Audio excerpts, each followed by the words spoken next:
Hello, my friends. My name is Darren Gerdes. It is Saturday, November 30th, 2024, and these are 5 big stories for today.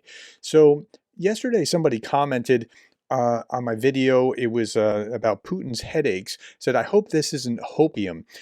I'm not going to give you hopium. I am going to stand by everything that I say. I will research it effectively. I have an academic reputation that I need to maintain. And so I'm not saying that the economy is collapsing. There are bad signs. I'm not saying that this situation in Syria or that situation in Georgia is going to topple Putin somehow. These are bad signs. These are problems. It's not hopium, but it is the reality. And when there's problems like there are in Ukraine, the battlefield problems, I show you how many attacks there are in a given day. And I calculate for you, look, if the Russians are losing this many, the Ukrainians are probably losing this many based on these estimates. So I don't deal in hopium. Okay, let's get to it. So in a rapid offensive during the last 48 hours, anti-government rebels in northern Syria, again, we're talking about Syria. It's almost weird that we're talking about Syria, but this is all connected. In Syria, have captured dozens of villages. Most important, they have entered and already claimed control over Aleppo, the second largest city in Syria. And it's been like dormant for 4 years, so it's a very strange thing that this has happened over the last couple of days. Okay, Jason J. Smart, the end of Assad and maybe even Putin. On Thursday, news began circulating that Assad had urgently arrived in Moscow to meet with Putin. Unlike a normal state visit, it appears that the Syrian leader brought his entire extended family with him to Moscow. That's odd. That's strange behavior. That's not something he normally does, where they're staying in a luxury hotel. Incredibly, Putin is not even in Moscow. So why is he meeting with Putin urgently when Putin's not even there? Rather, Putin is in Kazakhstan and Russian Minister of Defense is in North Korea, thus confirming that the Syrian rebels' offensive caught both Assad and Putin off guard. I think that's pretty fair.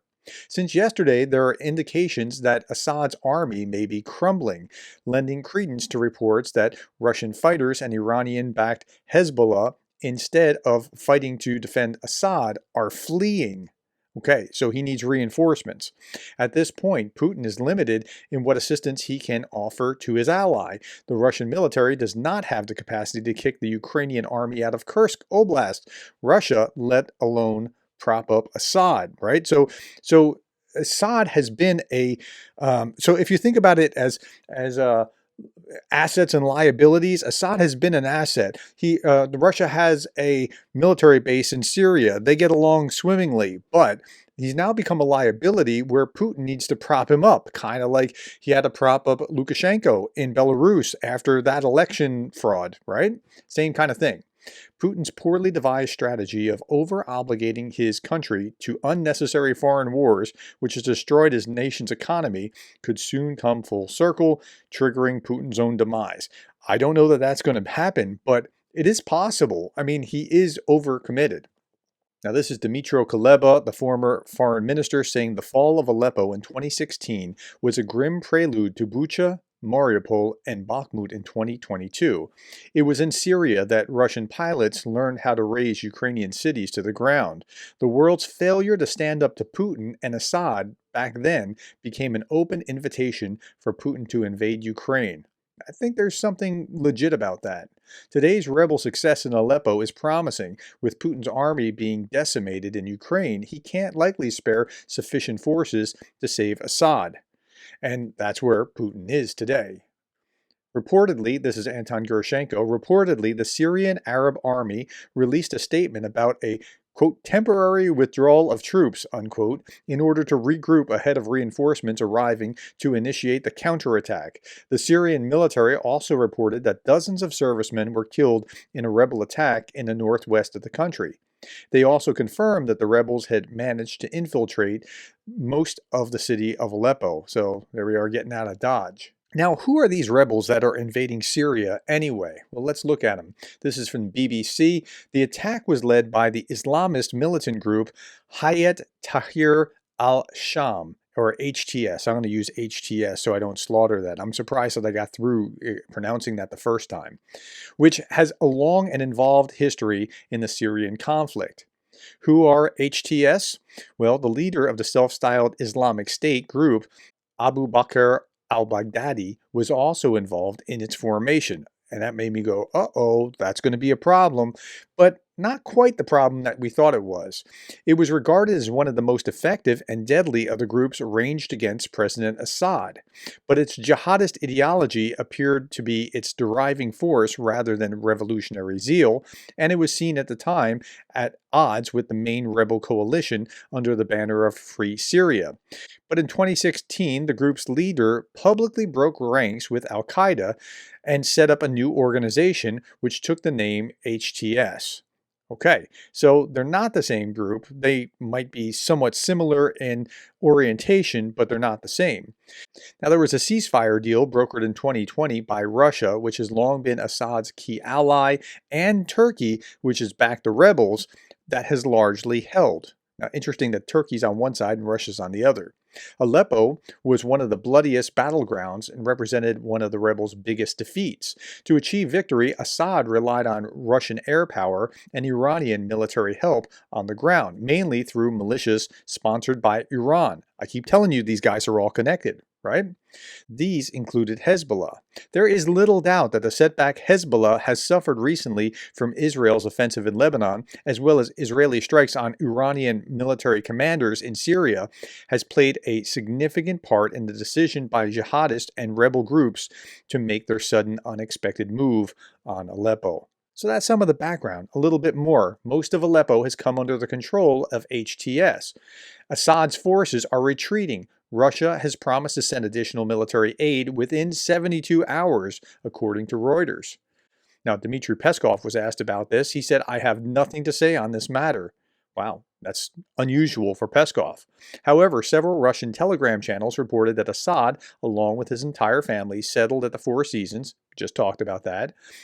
Anton Gerashenko says, "I remind you that former president of Ukraine, Viktor Yanukovych, has been living in Russia for 10 years after fleeing the country in February 2014. Assad has stated that Syria will recognize the new borders of Russia, and Assad had previously promised Putin that he would send 40,000 Syrians and weapons to assist the occupying forces."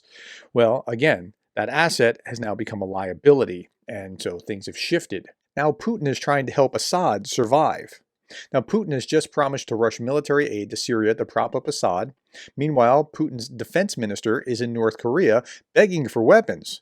The unraveling of Putin's regime is a study in psychopathic obsession with Ukraine and incompetence. Well, there might be something to that. Here's Belousov in North Korea. North Korea's Kim Jong-un backs Russia's self-defense claims. Kim met with Defense Minister Belousov, alleging that the U.S. and the West forced Ukraine to strike Russia with long-range weapons. Yeah, that's right. There were, "You better strike them or else." He stated that Russia has the right to respond and make hostile forces pay the price. So that's where the defense minister is. Meanwhile, the Russian Air Force has carried out the first strike on Aleppo since 2016. A video reportedly showing the strike has emerged, although it hasn't been verified. Putin has decided that he can advance in Ukraine and support Assad in Syria, and I'm not sure that he can. The rebels have taken the Aleppo International Airport. The Assad regime has fully collapsed in this region, or at least in this city. Meanwhile, Syrian rebels ripped down a monument to Bashar al-Assad, the brother of Bashar al-Assad. Okay, so that's what's happening there. By the way, if there are statues of the president or king or whatever, if it's a living president, it's usually a dictatorship. If it's a dead president, someone from the past, that's okay. Meme or reality? New offensive against the Russians will be in an unexpected location. Where? Near Aleppo. Well, that was unexpected, all right. Now let's shift gears and roll back the clock. On a night of 29 to 30 November 2013, Ukraine erupted in protests against President Viktor Yanukovych and his government, marking the start of the Euromaidan movement. That was 11 years ago today. Ukrainians rose against corruption and repression, triggering the Euromaidan revolution that reshaped Ukraine's future. And history might be repeating itself, this time in Georgia. The Georgian Ministry of Internal Affairs reported the detention of 107 people during the dispersal of a protest in central Tbilisi.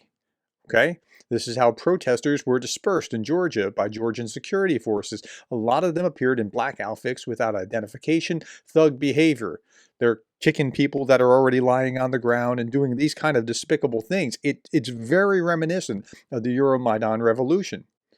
So this was an interesting question. Will this be like Belarus in 2020 or like Ukraine in 2014? There is no peaceful solution to this. The government, coached and financed by Moscow, will not compromise or listen to the people. They can either defeat it by force, like the Ukrainians did, or submit to Russian rule, like Belarus. So it's an open question of which way this is going to go in Georgia. Next big story, Zelensky says Ukraine needs equipment, not just manpower. So he's getting pressure to say reduce the age of mobilization. And he's saying, look, I can't even equip the troops that I have right now. Partners have only equipped Ukraine with 2.5 brigades worth of equipment of the 10 that Ukraine has asked for. So they can't actually field more people until they have the equipment to do so. So Western partners have to get cracking here. Meanwhile, the Kremlin, this is weird, the Kremlin press service started removing metadata from videos and photos featuring Putin to make it impossible to find out the exact time and date that they were made. All files that are published on Kremlin's website have zeros instead of this information, meaning that the file's properties were edited. Curiously, metadata was even redacted in a video of Putin's special address in which he talked about the Orishnik missile to strike Ukraine. Like, that's strange. Like, why is he doing this, or why is his office doing this now? And that's leading to all kinds of speculation. Is Putin alive? Is he sick? Are they doing this to prepare for later on when they're trying to, make it look like he's still alive when he's not? Okay. Now, I have no idea why they're doing that, but don't chase wild conspiracy theories. Don't choose to believe something unless you prove it out with significant certifiable evidence. The presidential administration often uses canned footage from Putin's meetings to show the continuity of his work. It's just so strange that they're doing that. Next, 39% of Russians believe the use of nuclear weapons by Russia in the war against Ukraine could be justified, according to a recent survey by Russia's Levada Center. Now that's terrifying that large of a percentage of the Russian population thinks that this might be okay. Now there are two themes here. The first is that assets have become liabilities, and I think we've seen that both in Syria and in Georgia. But the other one is that history keeps repeating itself. On this day, 85 years ago, the Soviets invaded Finland. The Finns responded with defense that remains an unsurpassed case of study in determination, heroism, and resilience. So in my live stream this morning, I was talking about this very thing and asking if anybody knew of any good documentaries. So I'm watching these documentaries, the Winter War, Soviet-Finnish 1939 to 1940 War, and Fire and Ice. And if you're interested in trying to understand more of what was going on there, that was 85 years ago today. Okay, so this is a little strange. Kadyrov publishes AI-generated animation on his Telegram channel last night and captioned it, "Russia is power." Okay, and what kind of power is it? Well, on this day in 1951, there was a third wave of Operation Olsen. Deportations began. 20,000 Lithuanians were forcibly deported to Siberia as the USSR continued to liberate them from fascism 6 years after World War II ended. Just imagine mass deportations happening today. All right, my friends, that's all that I have for you today. Thank you for the time. Thank you for the likes, the shares, the subscribes. Thank you for being the kind of person that cares about Ukraine.